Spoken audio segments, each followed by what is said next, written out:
لله رب العالمين والصلاة والسلام على سيد الأنبياء والمرسلين وعلى آله وأصحابه ومن تبعهم بإحسان إلى يوم الدين.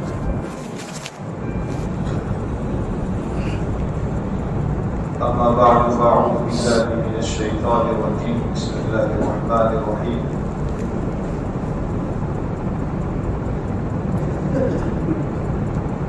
واتقوا فتنة لا تصيبن الذين ظلموا منكم خاصة واعلموا أن الله شديد العقاب. واذكروا إذ أنتم قليل مستضعفون في الأرض تخافون أن يتخطفكم الناس فآواكم وأيدكم بنصره ورزقكم من الطيبات لعلكم تشكرون. يا أيها الذين آمنوا لا تخونوا الله والرسول وتخونوا أماناتكم وأنتم تعلمون واعلموا أنما أموالكم وأولادكم فتنة وإن الله عنده أجر عظيم. صدق الله العظيم.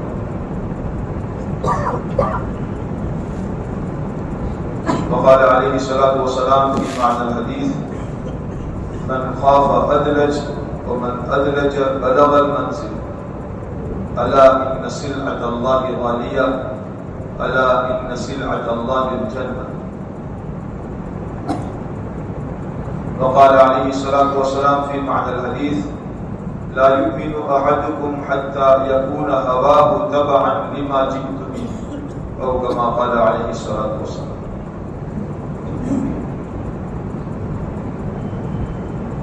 حضرات علماء کرام اور قابل احترام بزرگوں، دوستوں اور بھائیوں،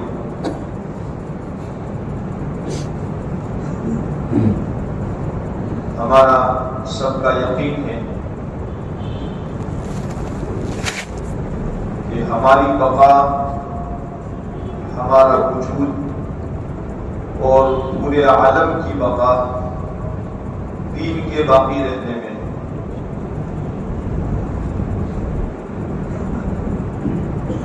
اگر دین باقی ہے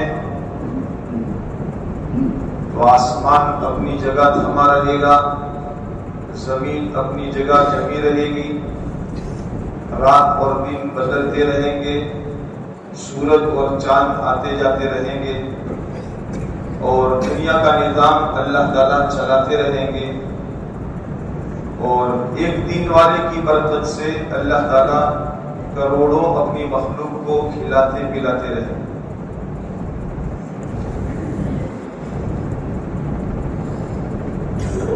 گویا دین جو ہے یہ عالم کی روح ہے. جب تک روح باقی ہے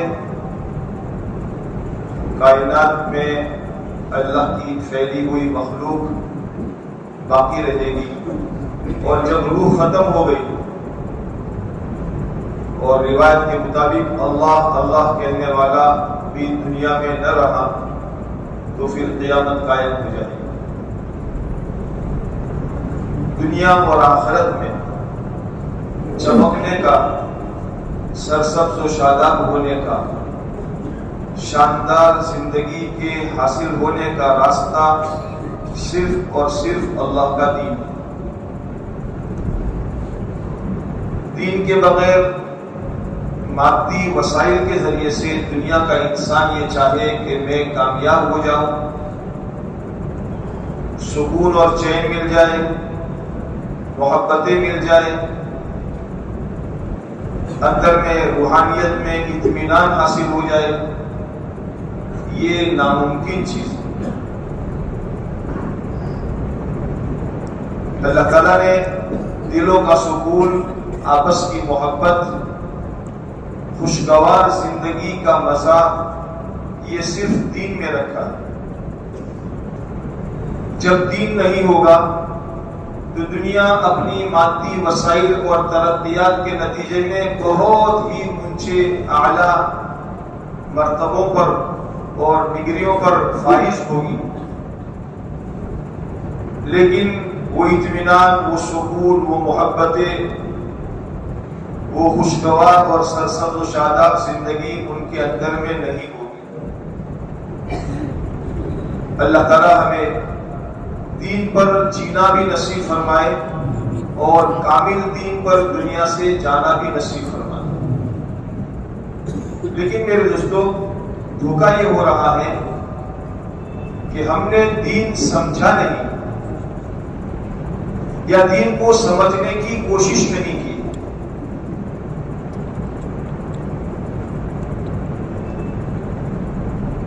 یہ سمجھا جا رہا ہے کہ معروفات اور کرنے کے کام کر رہے ہیں، نماز پڑھی جا رہی ہے، چلا دیا جا رہا ہے، تسبیحیں پڑھی جا رہی ہے، اللہ اللہ کیا جا رہا ہے، عمرے ہو رہے ہیں، حج ہو رہے ہیں، اور ماشاءاللہ اللہ توفیق دے تو تہجد بھی پڑھی جا رہی ہے اور صدقے خیرات بھی خوب دیے جا رہے ہیں۔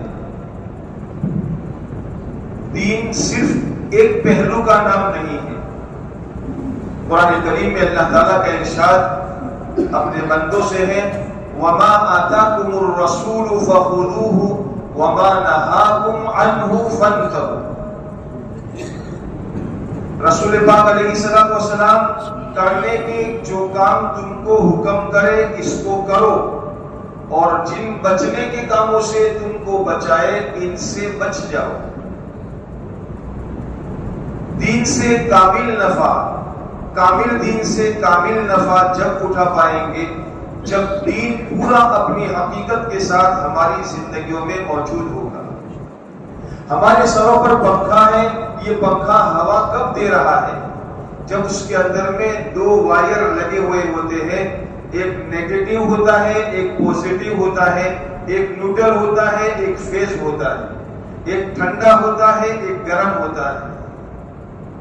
دین بھی نام اس کا ہے کہ معروفات کے کرنے کا نام اور منکرات سے بچنے کا نام دین ہے۔ معروفات کیے جا رہے ہو لیکن منکرات سے بچا نہ جا رہا ہو تو یہ گویا پورا دین ہماری زندگیوں میں نہیں ہے۔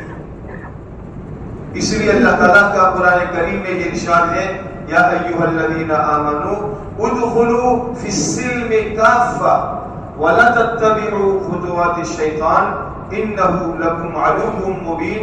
اے ایمان والو، پورے کے پورے اسلام میں داخل ہو جاؤ، شیطان کے پیچھے مت چلو۔ ایسا نہ ہو کہ مسجد میں آئے تو مسلمان بن گئے، نماز کے لیے آئے تو مسلمان بن گئے، اور جب ہماری معاشرت کے اندر میں گئے یا جب ہم اپنے معاملات کے اندر میں گئے تو کچھ اور بن گئے۔ اللہ کے پیارے نبی صلی اللہ علیہ وسلم نے اپنی امت کو لامعارف، یتیم اور پاپڑا چھوڑ کر کے نہیں گئے ہیں۔ اللہ کے نبی علیہ السلام نے زندگی گزارنے کے ہر شعبے میں اپنی امت کی رہبری فرمائی ہے۔ ایمانیات میں، عبادات میں، معاملات میں، معاشرت میں، اخلاقیات میں، دین کی جو بڑی بڑی 5 لائنیں ہیں ان کے اندر میں اللہ کے رسول صلی اللہ علیہ وسلم نے ہماری رہبری فرمائی ہے، ہمیں ہدایات دی ہے، اور ان ہدایات کی روشنی میں قیامت تک جو انسان چلتا رہے گا اللہ تعالیٰ اس دین کے ذریعے سے اسے وہ نفع پہنچائیں گے اور اس کامیابی تک پہنچائیں گے جس کامیابی پر اللہ کے رسول صلی اللہ علیہ وسلم کے زمانے میں اللہ تعالیٰ نے صحابہ کرام کو کامیابی پر پہنچایا تھا۔ دین میں اللہ تعالیٰ نے کامیابی رکھی ہے۔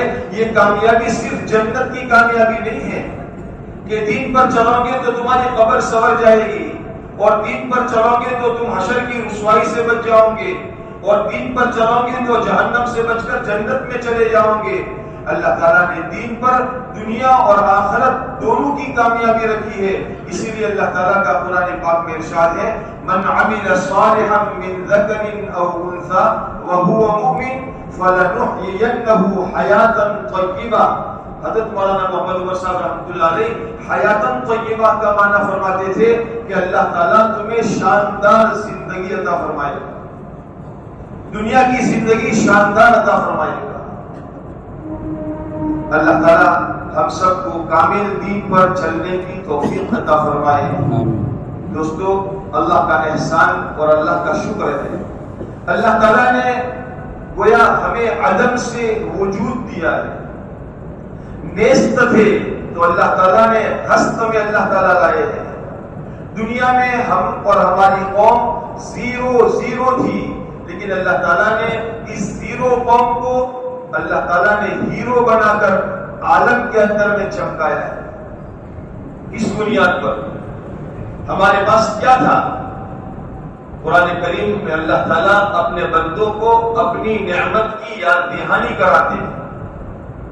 انصار مدینہ کو اللہ تعالیٰ خاص طور پر اپنی نعمت کی یاد دہانی کراتے ہیں۔ وَاذْكُرُوا نِعْمَةَ اللَّهِ عَلَيْكُمْ إِذْ كُنْتُمْ أَعْدَاءً فَأَلَّفَ بَيْنَ قُلُوبِكُمْ فَأَصْبَحْتُمْ بِنِعْمَتِهِ إِخْوَانًا وَكُنْتُمْ عَلَى شَفَا حُفْرَةٍ مِّنَ النَّارِ فَأَنْقَذَكُم مِّنْهَا۔ اے انصار مدینہ، اللہ کی اس نعمت کو یاد کرو۔ تم آپس میں دشمن بنے ہوئے تھے، تمہارے اپنے قوموں میں 36 کا آنکڑا تھا، ایک دوسرے کے دشمن بنے ہوئے تھے، لیکن اللہ نے دین کی برکت سے فَأَلَّفَ بَيْنَ قُلُوبِكُمْ تمہارے دلوں کو جوڑ دیا۔ کہاں روم کے رہنے والے، کہاں فارس کے رہنے والے، کہاں مکہ کے رہنے والے، کہاں مدینہ کے رہنے والے، لیکن شیر و شکل کی طرح اللہ تعالیٰ نے ایک کر دیا۔ فَأَلَّفَ بَيْنَ قُلُوبِكُمْ وَكُنْتُمْ عَلَى شَفَا حُفْرَةٍ مِّنَ النَّارِ، اور بے دینی، جہالت، ضلالت اور گمراہی کے نتیجے میں تم جہنم کے کنارے تک پہنچ چکے تھے، لیکن اللہ نے اپنا پیارا نبی بھیج کر اپنے دین کی نعمت عطا فرما کر تمہیں یہاں سے ہٹا کر تمہیں اللہ تعالیٰ نے جہنم سے بچا لیا۔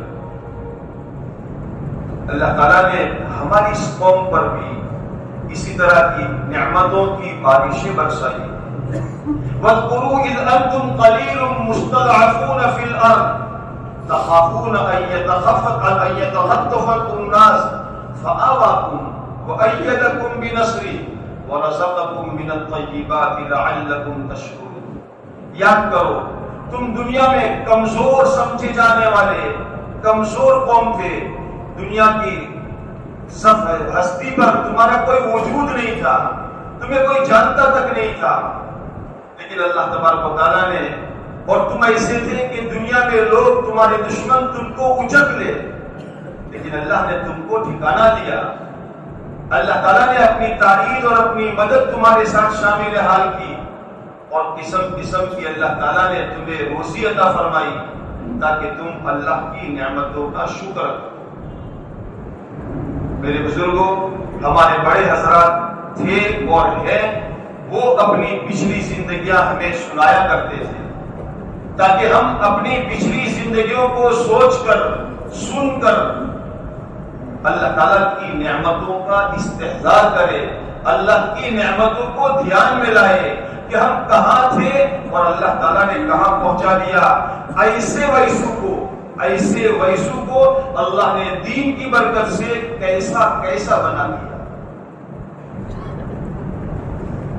تازہ خواہی داشتن گرداغ ہائے سینہ را، تازہ خواہی داشتن گرداغ ہائے سینہ را، گاہے گاہے باز خواہ یہ قصہ پاری نارا۔ اگر دل کے زخموں کو تازہ رکھنا چاہتے ہو تو اپنی پرانے قصوں کو، اپنی پرانی تاریخ کو کبھی کبھی پڑھا کرو تاکہ پتہ چلے۔ ایاز کبھی کبھی آئینے کے سامنے کھڑے ہو کر یہ کہا کرتے تھے، ایاز قدر خدرہ می شناس، ایاز قدر خدرہ می شناس، ایاز تو اپنی قدر کو پہچان، تو کہاں تھا؟ اور محمود کے دربار میں حاضری کے بعد اللہ نے تجھے کہاں سے کہاں پہنچا دیا۔ تیرے پاس پہننے کے کپڑے نہیں تھے، تیرے پاس کھانے کے لیے ڈھنگ کا کھانا نہیں تھا، تیرے پاس رہنے کے لیے ڈھنگ کا مکان نہیں تھا، آج اللہ نے تجھے کہاں سے کہاں پہنچا دیا۔ میرے دوستو، ہم بھی اپنی پچھلی زندگیوں کو دیکھیں، تصور کریں، ہمارے گاؤں کے بڑے بوڑھوں کے پاس بیٹھ کر اپنی پچھلی زندگیوں کو یاد کریں اور یاد کر کے آج کی اللہ تعالیٰ کی نعمتوں کو یاد کریں۔ قرآن کریم میں اللہ تعالیٰ کا فرمان اپنے بندوں سے ہے، فَاذْكُرُوا آلَاءَ اللَّهِ، اب اے میرے بندو اللہ کی نعمتوں کو یاد کرو، لعلکم تفلحون، تاکہ تم کامیاب ہو جاؤ۔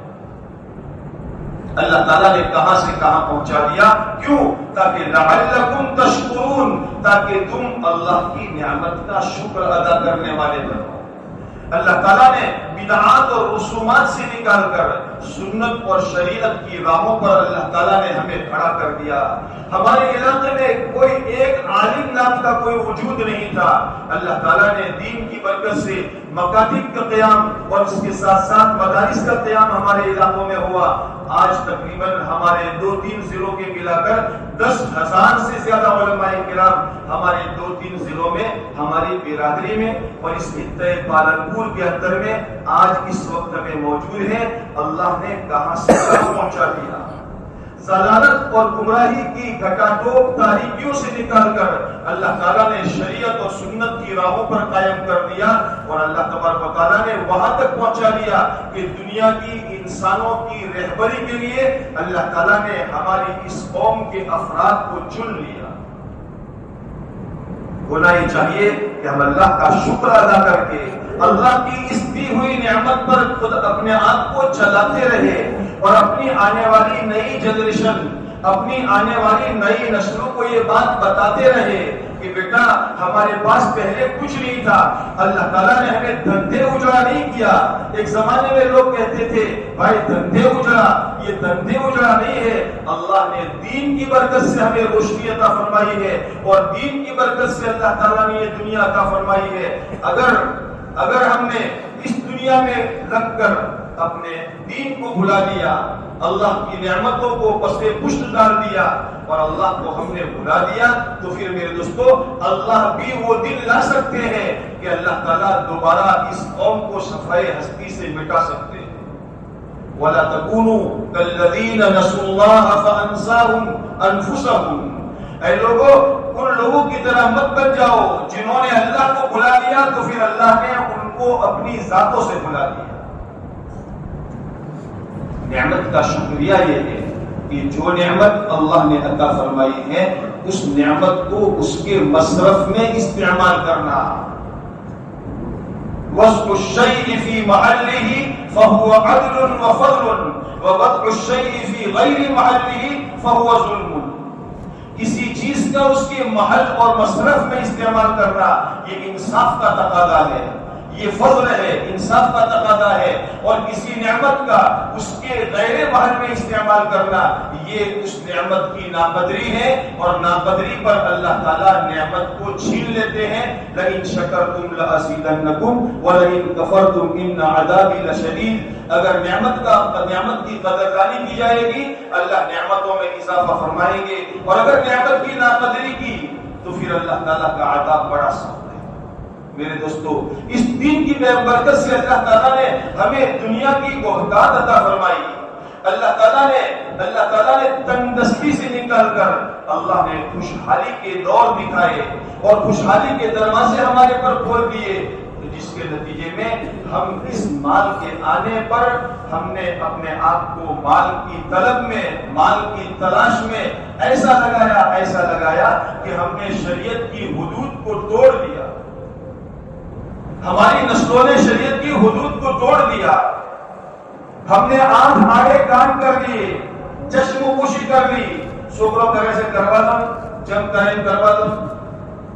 لیکن میرے دوستو مال ایک ایسا دلدل ہے جس کے بارے میں رسول اللہ صلی اللہ علیہ وسلم نے 1400 سال پہلے فرمایا تھا، لِكُلِّ أُمَّةٍ فِتْنَةٌ وَفِتْنَةُ أُمَّتِي الْمَالِ۔ ہر امت کے لیے آزمائش کی ایک چیز ہوا کرتی ہے، فتنے کی ایک چیز ہوا کرتی ہے، جس فتنے میں پڑ کر، جس آزمائش اور ابتلا میں مبتلا ہو کر وہ قوم اپنے دین اور ہدایت سے محروم ہو جاتی ہے اور وہ قوم ضلالت اور گمراہی کی طرف چلی جاتی ہے۔ آپ علیہ السلام کا ارشاد ہے، میری امت کی آزمائش کی چیز اور میری امت کے لیے فتنے کی چیز مال ہے۔ آپ علیہ السلام نے اپنے صحابہ کو بحرین کے مال آنے پر خوشخبری دی تھی، ابشروا واملوا، بشارت حاصل کر لو اور امید لگائے رکھو، لیکن آپ نے آگے فرمایا واللہ الفقر اخشى علیکم ولكن اخشى علیکم ان تبسط الدنیا کما بسطت علی من کان قبلکم. میرے صحابہ خدا کی قسم میں تم پر فقر اور محتاجی سے نہیں ڈرتا، میں تو اس بات سے ڈرتا ہوں کہ تمہارے پاس مال کی بہتات ہو جائے، مال بہت زیادہ آ جائے، پھر تم آپس میں ریس لگانے میں لگ جاؤ، تنافس کرنے میں لگ جاؤ. یہ لکھ پتی ہے تو میں کروڑ پتی بننے کے چکر میں آ گیا، اور یہ کروڑ پتی ہے تو میں ارب پتی بننے کے چکر میں، اور یہ ارب پتی ہے تو میں خرب پتی بننے کے چکر میں. اس کا مکان ایسے ڈیکوریشن والا ہے، میں اس سے اچھا ڈیکوریشن بناؤں گا. اس کا بنگلہ ایسا ہے، میں اس سے اچھا بنگلہ بناؤں گا. فرمایا بس جیسے پچھلے لوگوں نے مال کے آنے کے بعد تنافس کیا، حریفائی لگائی، ریس لگائی، تم بھی اس میں ریس لگانے میں لگ جاؤ. اور جیسے پچھلی قوموں نے مال کی بنیاد پر بھائی نے بھائی کا گلا کاٹا، باپ نے میرے بیٹے کو قتل کر دیا، ایسا نہ ہو کہ میری امت کے اندر میں بھی یہ حالات پیدا ہو جائے. اللہ کے نبی علیہ الصلوۃ والسلام نے اپنے آپ کو مال سے بچائے رکھا، صحابہ کو مال سے بچائے رکھا.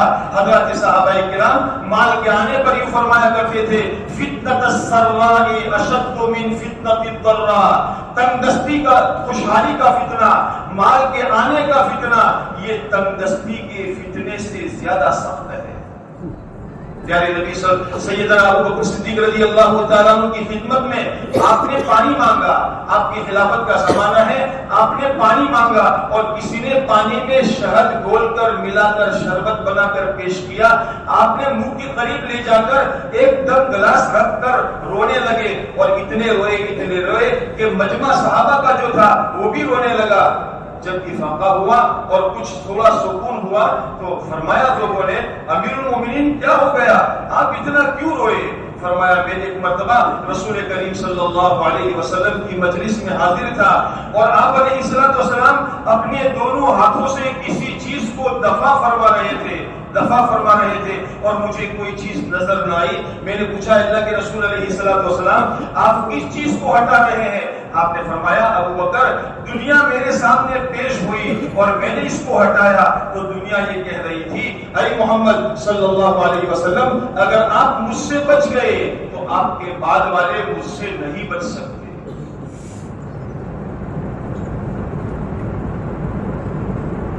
ગાડી પાર્કિંગ કરેલી છે GJ 27 કે 8505 GJ 27 કે 8505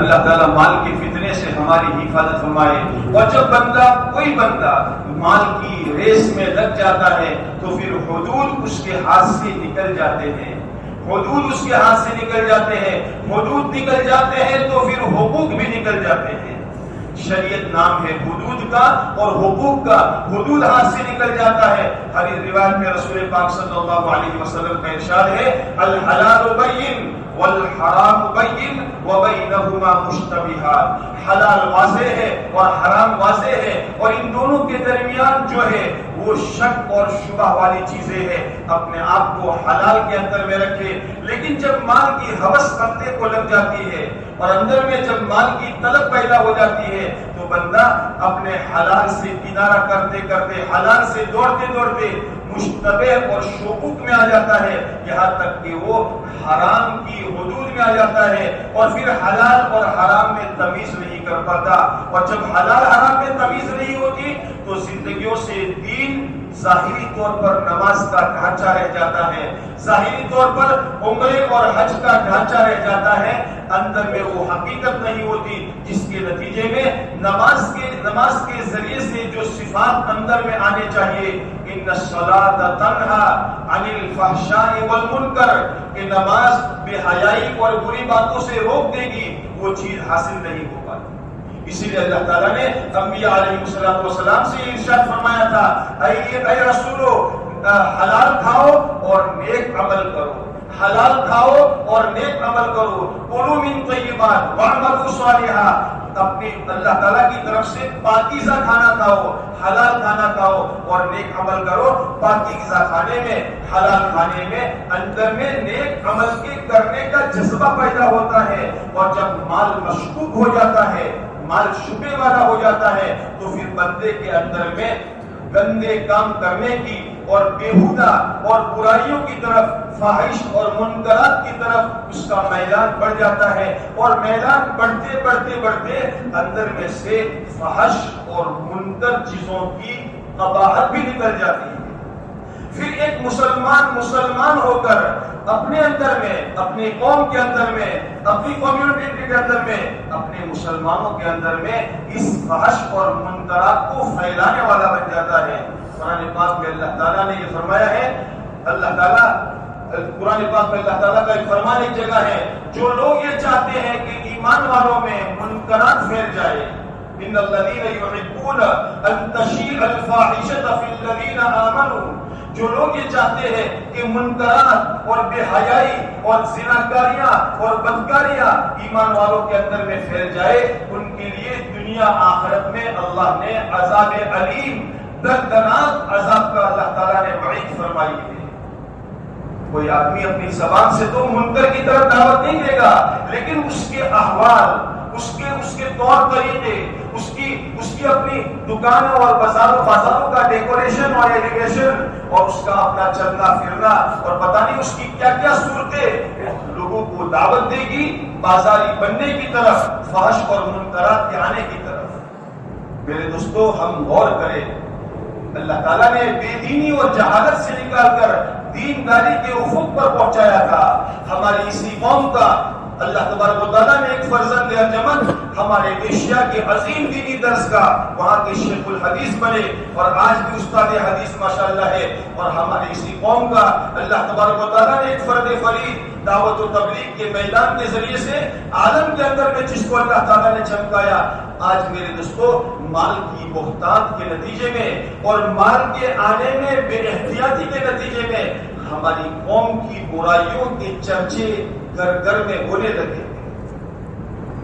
اللہ تعالیٰ ہمیں معاف فرمائے۔ جاگنے کی ضرورت ہے۔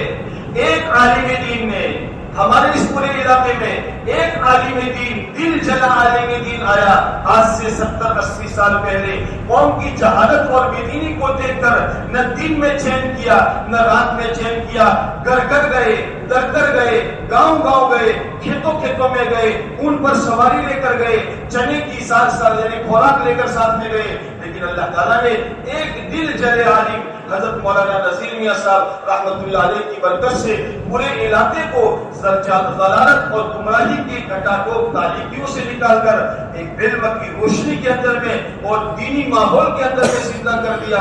آج علاقے میں 10,000 علماء ہیں، 10,000 علماء، اور دن بدن میرے دوستو برائیاں بڑھتی چلی جا رہی ہے۔ کیا بات ہے؟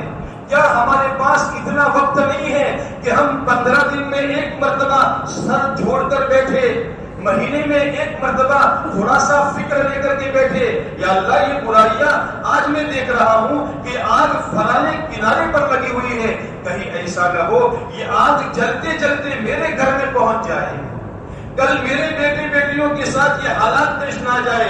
اس لیے میرا سب سے پہلے ذمہ داری یہ ہے اس آگ کو قریب آنے سے پہلے، یہ پانی کی رو آنے سے پہلے میں پار باندھنے والا بن جاؤں، ڈیم باندھنے والا بن جاؤں، سیلاب کو روکنے کے لیے پہلے سے انتظام کرنے والا بن جاؤں۔ اور یہ انتظام ہمارے بڑوں نے مشورے سے اللہ سے رو کر مانگ کر ایک انتظام چلایا تھا۔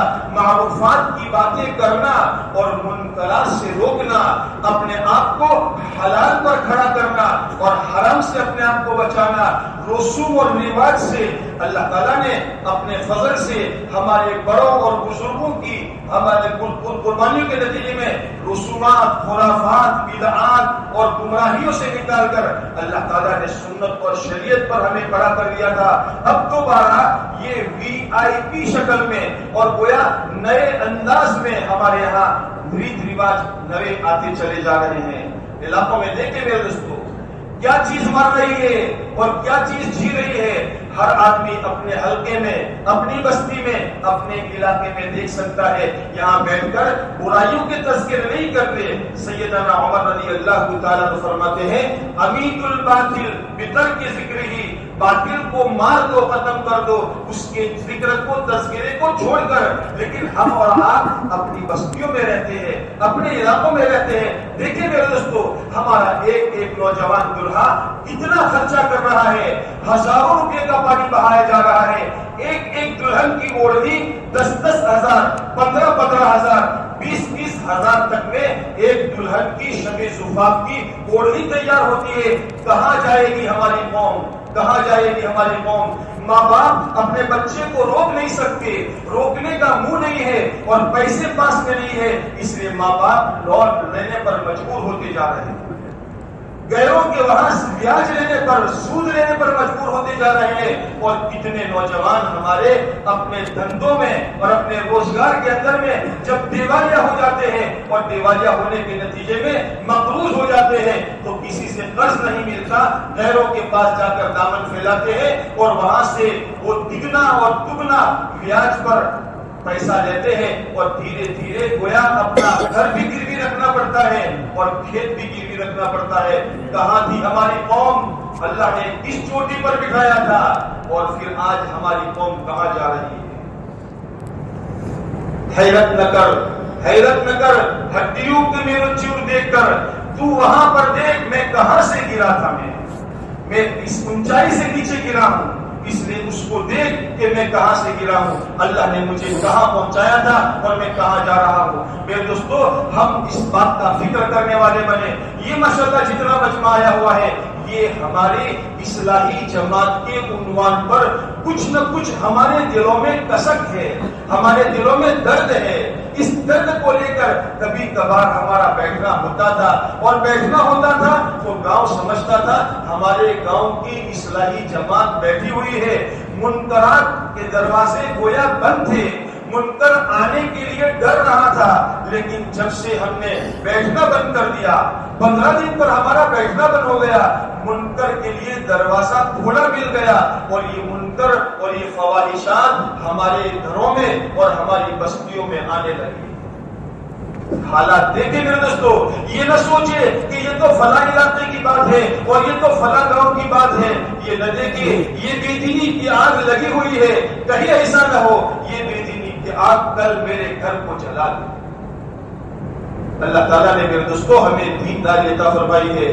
دعوت کی برکت سے ہمارے اندر میں کچھ نہ کچھ فکریں ہیں، مدارس کی برکت سے اللہ تعالیٰ نے ہمیں علم دین عطا فرمایا ہے۔ ہماری ذمہ داری یہ ہے کہ ہم اپنی قوم کو جاگرک کریں، اپنی قوم کو بیدار کریں، کہاں تھے، کہاں جانا ہے۔ اللہ تعالیٰ نے دین کی برکت سے ہمیں دنیا میں اونچائی عطا فرمائی تھی، بلند مقام عطا فرمایا تھا، اور آج ہم کہاں جا رہے ہیں۔ دوستو، اگر ہم نے اس کی خبر گیری نہ کی اور ہم نے اس کی خبر گیری نہ کی اور یہ سوچا کہ مروا دو حمزہ ڈھانچہ پر ہمستا نظر نہیں، میرے دوستو ابھی ہمارے دل میں وہ اڑن نہیں ہے۔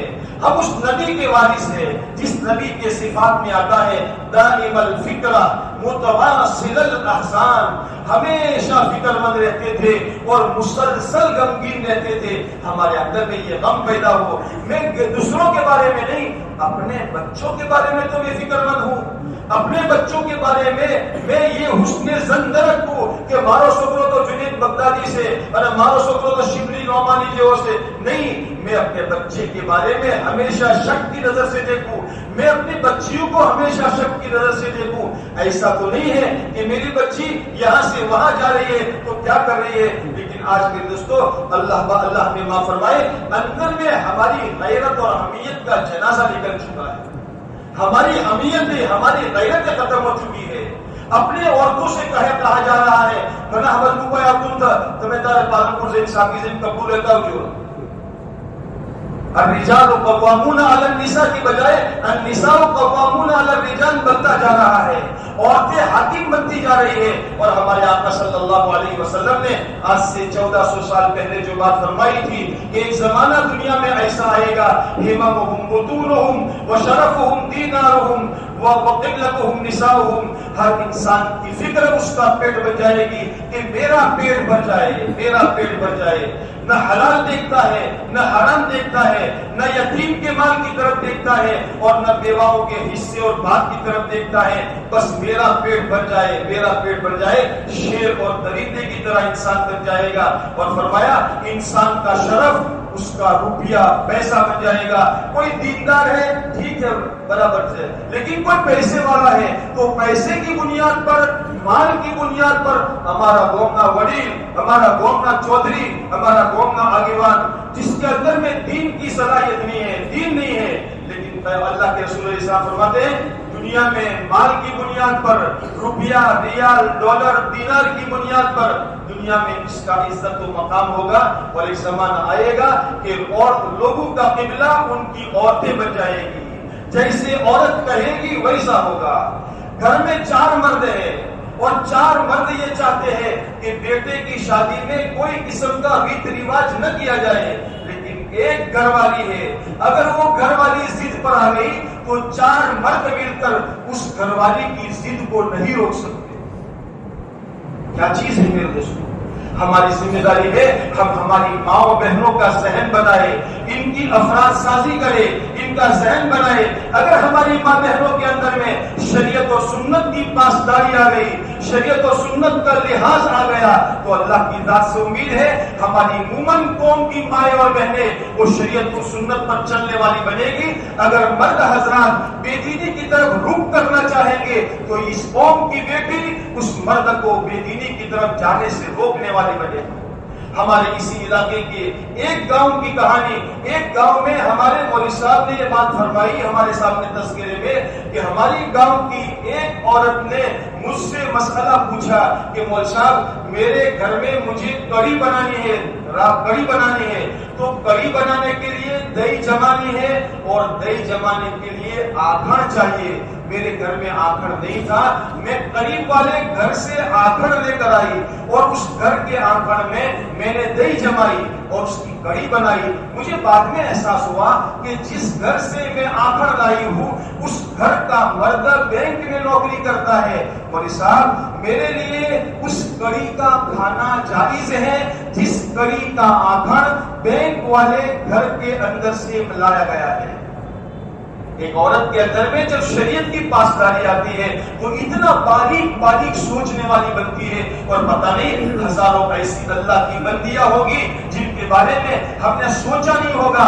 لیکن میرے دوستو ہماری مردوں عورتوں کی افراد سازی کرنے کی ضرورت ہے، ذہن سازی کرنے کی ضرورت ہے۔ اسی لیے دعوت و تبلیغ کے راستے میں گھر گھر کی تعلیم پر زور دیا جاتا ہے کہ گھر گھر کی تعلیم کے عنوان پر آدھا گھنٹہ پونا گھنٹہ اپنے گھر کے فردن ایک ایک ان کی ذہن سازی کر کے ان کو آخرت کی طرف سنوارا جائے، ان کو آخرت سمجھائی جائے، ان کو یہ سمجھایا جائے کہ دنیا ناپائیدار زندگی ہے، دنیا میں کتنے ہی ریت رواج کر لو لیکن دنیا کبھی بھی ہمیں سنوارنے والی نہیں ہے اور دنیا کبھی بھی ہمیں آگے بڑھانے والی نہیں ہے۔ اس بنیاد پر کہ فلانا صاحب نے تو اٹو موٹو قوم کرینو شروع، ہمارے قاری طیب صاحب رحمۃ اللہ علیہ نے اپنے خطبات میں ایک جگہ پر لکھا ہے، ایک صاحب کی شادی ہوئی تو جہاں شادی کرنی تھی وہاں کی لڑکی والوں نے اس اپنی بچی کے لیے جہیز میں جو سامان دیا تھا وہ 2-3 ٹرک بڑے بڑے ٹرک بھر کے، یوپی کا واقعہ ہے، 2-3 ٹرک بھر کے بڑا سامان دیا تھا اور سارا سامان دے دیا تھا، اور سمدھی نے بیوائی نے یہ کہا تھا اپنے بیوائی سے ماری سوڑی نہ ایک ایک ٹکڑوں میں آلی دیدوں سے کوئی وستو نہ تھا چھوڑی جو میری بچی کو نہ دی ہو۔ جب یہ بارات اپنے گھر واپس چلی راستے میں ندی آئی اور اس ندی میں پانی نہیں رہا تھا، اس میں ریت ہی ریت تھی، راستے میں ٹرک پھنس گئے تو بیوائی ٹرک میں سے اتر کر کہنے لگے، مارا بیوائی کہتا تھا کہ ماری سوڑی نہ مجھے بدو والیوں سے اللہ سامان مجھو وہ پاوڑو ہے تو لاؤ انا ریتیا کی پاشی کرو۔ 3 ٹرک 4 ٹرک بھید مارے لیکن کہیں پاوڑا نظر نہیں آیا، تو دلہے والوں نے کہا شو آلی کا پاوڑو نہ تھا تو شو آلی کوئی آلی نہیں تھا، یعنی سب کچھ دے دیا صرف پاوڑا نہیں دیا، تو یہ کہتا ہے کچھ بھی نہیں دیا۔ میرے دوستو دنیا میں ریت رواج کتنے ہی پورے کر لے لیکن دنیا دنیا والوں کی نظر میں جج نہیں پائیں گے. ہمیں تو ایک اللہ کو راضی کرنا ہے.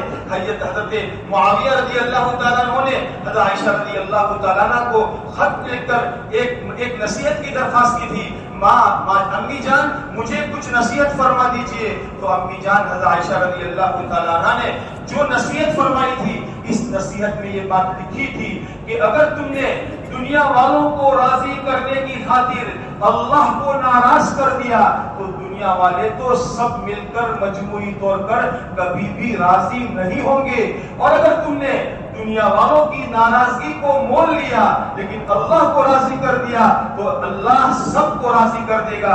اس لیے ہم اللہ کو راضی کرنے والے بنے, اور اس کے لیے اللہ تبارک و تعالیٰ نے ہمیں ایک موقع دیا ہے, ہمیں ایک سعادت دی ہے. لوگ ہمیں سمجھتے ہیں یہ اصلاحی جماعت کے افراد ہیں, اور 15 دن میں ہمیں موقع نہیں ملتا کہ 10 منٹ ہم ہماری مسجد کے اندر میں اس فکر کے ساتھ بیٹھے کہ میرے مسجد کے اطراف میں رہنے والے 100% مسلمان حلال کمائی پر کیسے آ جائیں, میری مسجد کے اطراف میں رہنے والے 100% مسلمان ریت رواج سے بچ کر شریعت اور سنت پر چلنے والے کیسے بن جائیں, اور میری مسجد کے اطراف میں رہنے والے 100% مسلمان اپنی شادیوں کو سنت طریقے کے مطابق کیسے کرنے والے بن جائے. 3 اتنے چھوٹے موٹے ہدف ہمیں عطا فرمائے ہیں, لیکن اگر ان 3 ہدفوں پر ہماری جماعت کام کرنے والی بنے گی تو اللہ کی ذات سے امید ہے کہ اللہ تبارک و تعالیٰ ہماری اس جماعت کو معروف کے زندہ ہونے کا, نیکی کے زندہ ہونے کا, اور منکر کے دور ہونے کا, اور فواحش کے دور ہونے کا, اور زناکاریوں اور بدکاریوں کے دروازوں کے بند ہونے کا اللہ ذریعہ بنائیں گے. اور اللہ کے پیارے رسول علیہ الصلوۃ والسلام کی طرف سے یہ خوشخبری ہے, طوبى لعبد جعلہ اللہ مفتاحا للخیر ومغلاقا للشر. اس بندے کے لیے بڑی بشارت ہے جس بندے کو اللہ خیر کے زندہ ہونے کی چابی بنا دے اور شر اور فتنوں کے بند ہونے کے لیے تالا بنا دے. اس لیے میرے دوستو ہم سب کو ایک فکر کرنی ہے, صبح کا بھولا شام کو واپس آ جائے اسے بھولا ہوا نہیں کہتے. آج تک ہم سے بھول ہوئی اللہ ہمیں معاف فرما دے. لیکن میرے دوستو یہ سوچے آج اس وقت میں جتنی نیکی اور جتنی معروفات ہمیں نظر آ رہی ہے یہ ہمارے بڑوں کی قربانیوں کا نتیجہ ہے, اور جتنی غفلت اور جتنی بے دینی ہمیں نظر آ رہی ہے یہ ہماری سستی اور ہماری غفلت کا نتیجہ ہے. اللہ کے سامنے توبہ استغفار کرنے والے بنے اور نئے سرے سے دوبارہ اللہ سے مانگے اور اللہ سے مانگیں گے تو اللہ تعالیٰ تدبیر کو سلجھائیں گے. اللہ کے پیارے نبی علیہ الصلوۃ والسلام نے عمران ابن حسین کے والد رضی اللہ تعالیٰ عنہ کو یہ دعا سکھائی تھی, اللہم الہمنی رشدی واعذنی من شر نفسی. اے اللہ مراشد امور کا مجھے الہام فرما اور نفس کی شرارتوں سے میری حفاظت فرما. اللہ سے مانگ کر دوبارہ انشاءاللہ شروع کریں گے. اللہ کی ذات سے امید ہے کہ اللہ تعالیٰ ہمیں اس خیر کے اندر میں خیر کے زندہ کرنے کا ذریعہ بنائیں گے. سارے ساتھی کوشش کریں, نیت کریں کہ انشاءاللہ اب سے ہم اپنی بستیوں میں ضرور بیٹھیں گے بھائی سب. اللہ تعالیٰ قبول فرمائے, آسان